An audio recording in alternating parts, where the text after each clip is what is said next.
اولاد کی شادی جلد از جلد جوان ہوتے، یہ نہیں دیر ہو رہی. یہاں تک فرمایا ہے کہ اگر دیر کی ہے تم نے اور تمہاری اولاد غلط حرکت میں ملوث ہوئی ہے، گناہ تمہارے اوپر آئے.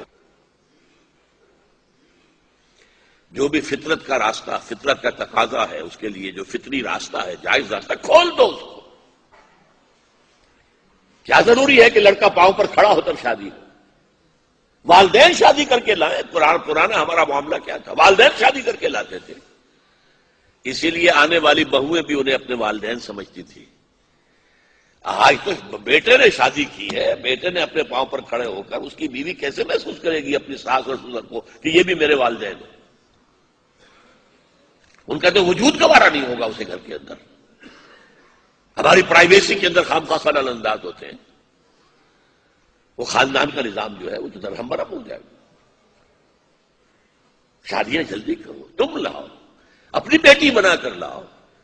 کھانے کو اگر تمہاری اپنی بیٹیاں کھا رہی ہیں اور اپنے بیٹے کھا رہے ہیں، وہ بھی کھا لیں گے، وہ اپنا رزق ساتھ لے کر آئیں گے. شادیاں جلدی کرو.